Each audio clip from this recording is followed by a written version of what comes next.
What truck do we start with? This is a very common question because a lot of people are confused on what they start with. Well, I'm gonna show you guys your options. Option number one, classic pickup truck. If you get a big job and you can't fit everything into a pickup truck, you just go to Home Depot, U-Haul, Penske, and you rent a bigger truck. But I suggest you start here, get your feet wet before buying more expensive equipment. But even better than a pickup truck, guys, is option number two, a modified pickup truck with sidewalls that you can build out very easily, and you can increase or double the volume of space that you have in your pickup truck. Option number three, pickup truck and a trailer. You have two types of trailers. You have utility trailers, which don't do the dumping. You wanna have 4-foot walls in your trailers because that's just the best height to have to be able to put furniture in and things just don't fall out. You don't have to worry about ratchet straps. 4 feet's all you need. Fourth is pickup truck and a dump trailer. You can get dump trailers for $150 a month, a $8,000 dump trailer, put $800 down and finance it. When you have decided you're gonna get into this business and you're committed, I suggest going to a dump trailer next. Option number 5 is a box truck. It's a great way to go if you can get a good deal and you don't mind hand unloading. Plus, you have the added benefit, if you're in a slower state during the winters, you can do moving jobs. So box trucks are great, but if you're gonna stick to just junk removal, I take the dump trailer and pickup truck over a box truck. Last but not least, option number 6, and my favorite, dump truck.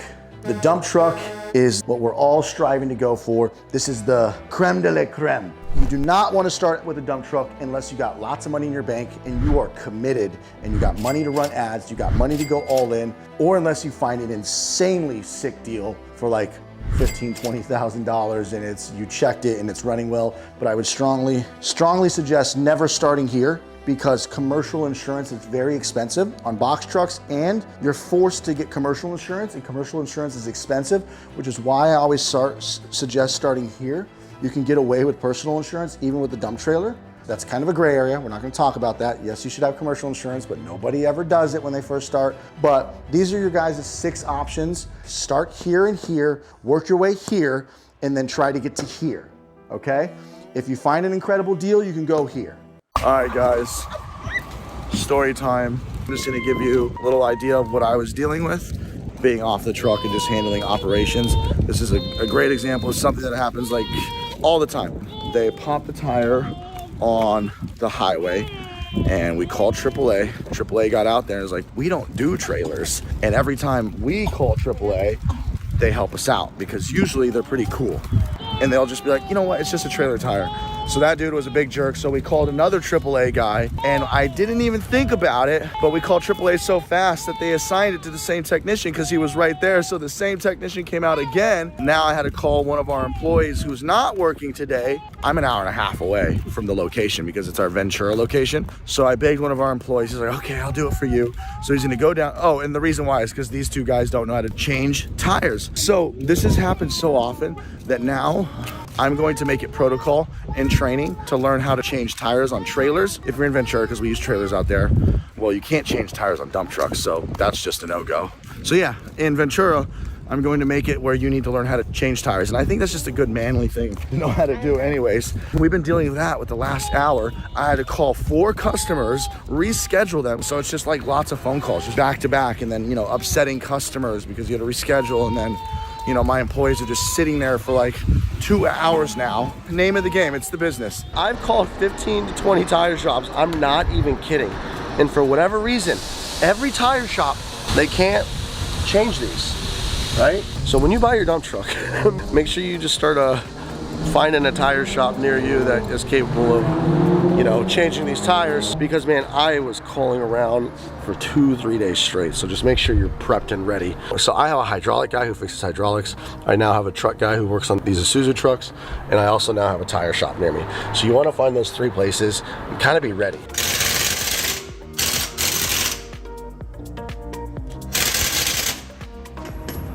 Damn. When should you launch your second truck? I would not suggest touching a second truck until you're overflown in your current city and you actually have the capability to scale your ads and get more leads to give you enough volume for the next truck. If your ads are maxed out and that truck is at maximum capacity and you can't send any more leads, and the only way to get more leads would be through contracts and person sales, and your Google ads are peaked out in your city, you have one other option, and that is, do I launch another truck in the next big city? And that is what I did, and that's a decision you gotta make. That's just the name of the game in this business. When you max out one truck in the Google search volume area that you're in, and it's running and it's making you money and it's doing good, and you can't overflow it with more leads because there's just not enough leads from Google or Yelp or Facebook or whatever, and you've peaked out that city, you got to go to another city. And if this truck is running smooth and you like the junk removal business, my answer is try to do a second truck. Get a second truck and get rocking and rolling. So we're adding this frame to this bad boy right here. So we'll have a rack on top for tools, and then a whole nother quarter load so we can make that money. And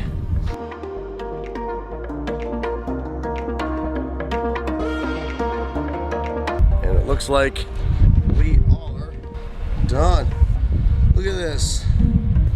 Look at how cool this is. So my employees, they were constantly stepping on the fenders, right? And no matter how often I told them not to, well, no matter what I said, they just constantly stepped on the fenders, and they got so bad to where the fenders would, like, they were bending into the tire, and it looked so bad. So I had a welder, fabricator, install these custom fenders on each side that can support up to like 300 pounds.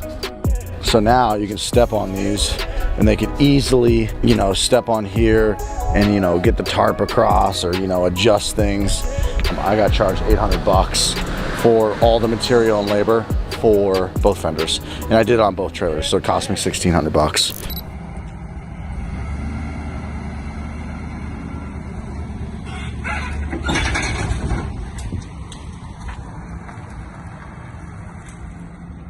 So this is our 2012 Isuzu NPR HD 6.0 liter gas engine. We're going to be doing the oil change on this. So we went ahead and got just a Pennzoil, full synthetic, 5W30 Dexos 1. Takes 6 quarts. I went ahead and got 7, just so we have an extra quart in the truck if we ever need one.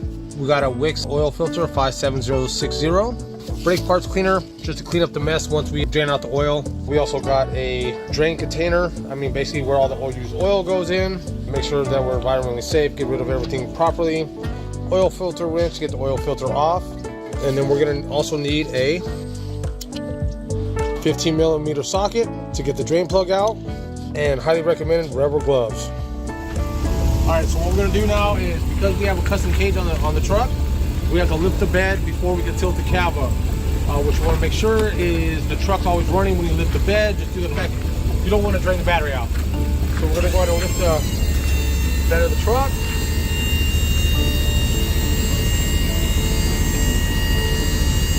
Should be good right there. And then you always want to make sure there's nothing that's going to fall forward in your truck, anything liquid, anything that's going to fall forward and crack your windshield. Once you make sure all that's good, what you're gonna do is you're gonna come in here, you're gonna pull this lever here, you're gonna unlock this, and then you're gonna pull this third level here, and then up.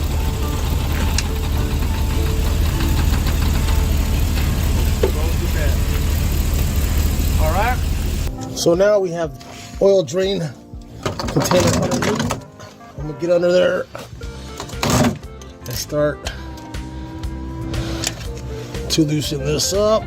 So now that you can see that oil's done coming out of there, we're just gonna go ahead and tighten up the drain plug. Always want to make sure you do not over tighten your drain plug, because it will be a nightmare to get out of there if you over tighten it. Then you can also strip the threads. So now here we are with the oil filter. I have to squeeze up underneath here. I'll get in here. Use this oil filter wrench.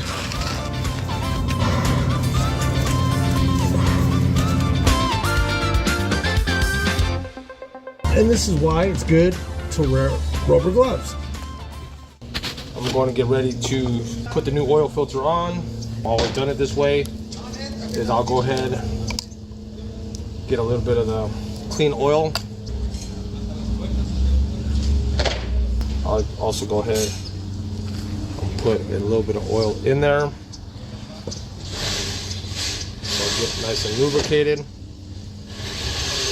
So that's gonna be ready to go. Which I'm gonna put on here.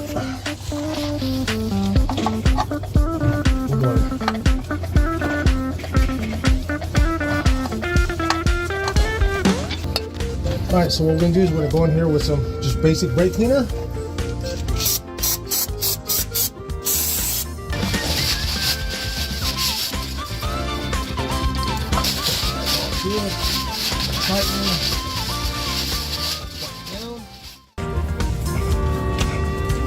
For the oil filter cap, this is the 1 quart of oil. I'm going to put this in there.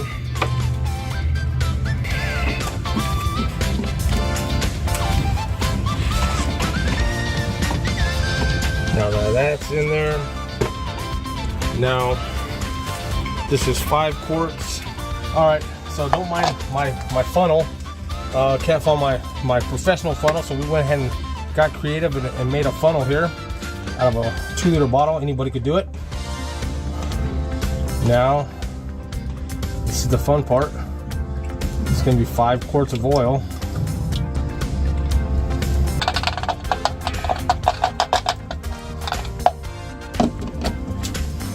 All right, so now what we're gonna do is we're gonna check the oil level, make sure everything looks good.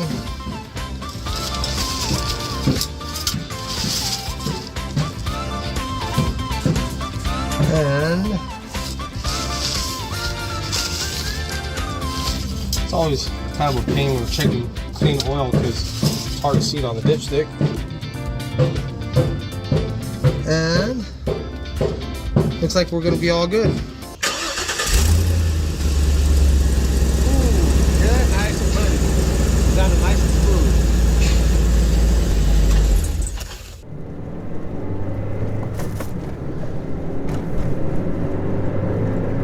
And this is why you don't buy used trucks. I swear to God, they've been in the shop countless times. I'm pretty sure I bought good ones. I took it in to get looked at. I had everything checked out. Like, yeah, great car. And obviously there's some fixes I had to put into it. They are 2012 Isuzu dump trucks, but there's always something wrong. Buy a new fucking truck if you can. Pay the extra monthly payment, because if you're hungry enough, you will find a way to get one job to cover that higher monthly payment. A used truck, what, 500 bucks a month? A new truck, 1,000 bucks a month makes all the difference. Trust me.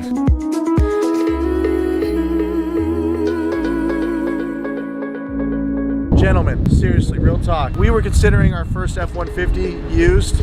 Payments would have probably been $500 to $700 a month, but we ended up getting a new one. Payments were $1,069 a month. It was worth it. Now, I only say get a new truck if you're really gonna like go all in, 100,000,000%, because that's the difference of one job. I am in LA, jobs are a lot more. Full load out here is $1,000. You know, I guess this depends on where you're at, but for me, it's literally one job. 440 is our average job size right now. Sometimes it goes down to 400. When I first started, our average job size was probably 350 to 400 in that range, but I've gotten it up to 450, but it's well worth it because I am now waiting on a hydraulic repair guy to come fix our baby.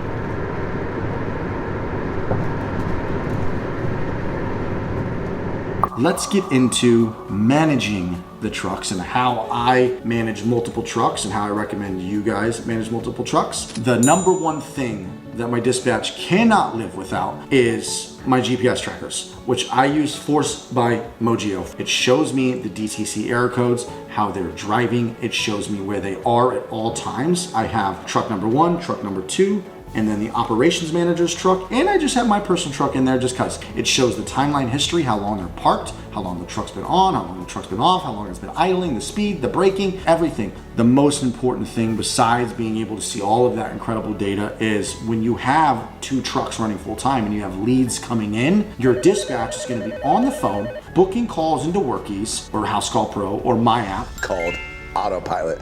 Your dispatch has the ability to go into the software in real time, see how long they've been parked at a customer's house, and give kind of an idea to the customer who's calling. Be like, okay, I know exactly where they're at. They have some information of where the crew is at. It makes it possible for dispatch to do dispatch, okay? Second, we obviously need to talk about field service management tools. You're gonna be using my software.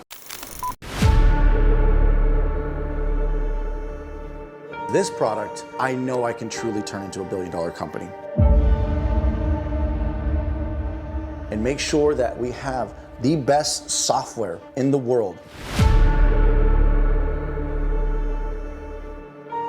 The benefits outweigh the cost.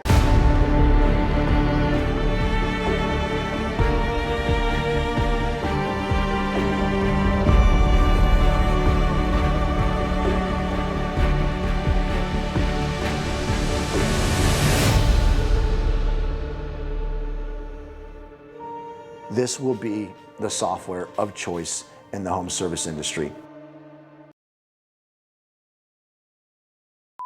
Your dispatch needs an FSM to book jobs so that it gets sent to a technician, and then dispatch can see where they're at and know what's going on using the Force tracker. Number 3, Telegram. It makes it possible for dispatch and employees and me and all of us to communicate instantaneously to pass along pertinent information. It is a must. I couldn't live without Telegram. I do not know how we would run our business without these 3 tools. Without an FSM, without Force, and without Telegram, we wouldn't be as efficient as we are. The next piece of software that I recently started using, which is also incredible, it is called Whip Around. In the morning, I have them go through the check-in. It logs the odometer. It shows, they take a picture so I know their shirt is on. It asks them safety protocol, truck protocol, checks the tool protocol, check, check, check, check, check. It is a very efficient tool for making custom checklists that you need your guys to go through before they can start the day. And at the end of the day, they do an end of day checklist, how much money, how much tips, how much stuff is left in the truck. And it lets the next crew who comes in know if they need to be dumped,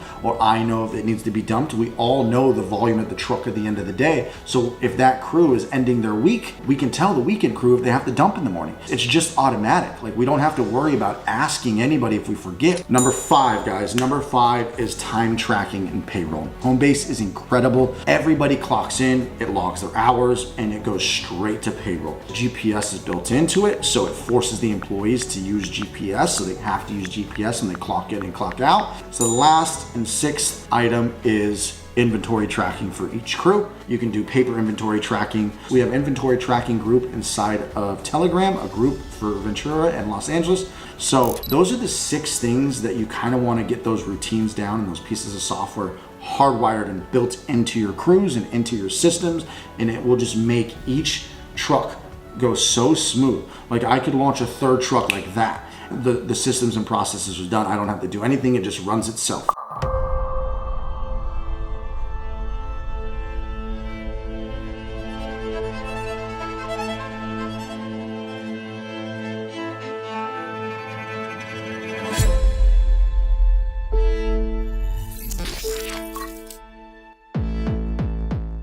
The coolest thing about the Isuzu NPR is it's a cab over, which means the engine actually, instead of a normal car sitting in the front, the engine sits down here, okay? If you're in a city with a lot of like tight places and small apartment complexes, you're in the front. There's no giant engine in front of you. So it makes it so easy to maneuver, and the turning radius on these things are ridiculous. It's better than any turning radius I've had on any vehicle. Let's talk about the dump body really quick. Whether it's an Isuzu NPR or an F250 or F350, how it usually works is you get the chassis. So the chassis is this whole thing without this dump body. The reason why I bring that up is because every dump body is kind of different in size, dimension, the way it is. You can add a lift gate, so like it has that thing that goes and you can lift up like 5,000 pound items, and you can customize the size of the dump body. You can add things to it. So just want to let you guys know, usually you buy the chassis separate and then you get a truck shop to build the dump body. So if you get it used, of course, you'll just probably find a used dump truck. Dump trucks versus dump trailers. Dump trailers have a learning curve. That's just fact. And when you have to get rid of an employee or something happens, you have to retrain these employees. These things are so easy to drive. It's really cool because it's just so fast to get in and out of places. Let's talk about my dump body. I made some modifications. So this is a 14 by 7 by 4. I don't know the cubic yards. I'll put them right here. This is the cubic yards. I added this custom rack, and you guys can look for a fabricator or a welder. I literally went to Yelp, typed in welder near me, and found this welder. And the first thing I had the welder do was fix my doors. Follow me. When you find a welder, test them out, have them do something small. Maybe like strengthen these hooks, because one time, come over here, babe. One time I had these hooks break, so I had a welder come strengthen it and just weld it better. And now these clips never break. And then I asked him, hey, Mr. Welder, can you add a ladder? Okay, he added a ladder out here and a ladder on the inside, because I had him build this rack. I didn't find a dump truck with the storage bins in between the cab and the dump body. So I had my welder add this rack up here. I mean, that can carry like thousands of pounds. I think he said it's good for like 2,000-3,000 pounds of weight. Show the welding, babe. Show the beams all the way across. See how they go all the way down? And you can see this rack, he put a lot of work into it. I think I paid $1,500. I want to say with the ladders on the inside and the outside, the rack, and I had him do this. These ramps were pretty expensive. Also this box. I bought this box off Amazon, and he welded that box, this toolbox underneath. I think I spent $4 grand for all of it. And that might sound like a lot, but the convenience of having a rack, a toolbox, a ramp, some ladders is awesome. Now, I don't know if you would do all this on a dump trailer, but that's what's really cool about having a dump truck, is you can like modify it and just like customize it if you want to yourself. Oh, another thing that I modded on this that you can do at a car audio spot, guys, is I think I paid 1,500 bucks. I got a new stereo system so the guys can plug in their music and they can do Bluetooth. The backup camera right here, mounted in, but then also this dash cam. It faces the driver and it faces the outside. This module right here, you put a SIM card in so you can actually tap into your employees live. I think you have to pay maybe like 50 bucks a month for the service and then 50 bucks a month for Blackview Cloud to be able to have access to tap into your employees. Now that's overkill for a 1 or 2 truck show. You have 3, 4, 5 trucks running full time. That might be worth adding that and being able to tap into all 5 of your trucks live feed, which is insane to think that you can do that, right? With just everything, 1,500, 2,000-ish. So all in all, I dropped another $6,000 fucking dollars into the dump truck. And we did this with how many dump trucks, babe? 2 dump trucks. In this business, if I were to start over, I'd do exactly what I did. Started with a rental. If you can find a good deal on a rental, do that. If you can't find a good deal on a rental, borrow from a friend. Then I worked my way to a truck and trailer. Now, you don't have to buy a $75,000 F-150 like we did, but we financed the dump trailer and we financed the truck. Truck and trailer is the best way to start. Not a fan of box trucks, but if you find a good deal on a box truck, I started with a box truck. A box truck's great, but here's the problem with box trucks. It's gonna be hard to keep your employees around long term because you are just gonna wear them the fuck out. If you want good employee retention and they don't leave right away and they stick around a little bit longer, make them happy, get them a clicker. So it goes up like this. They won't have to work double unloading. With that being said, guys, that's my quick thoughts on dump trucks versus dump trailers. But I hope that helps, guys. And as always, I leave you this. Success is often covered in dirt, but so is gold at one point. Toodles! Whoopsh.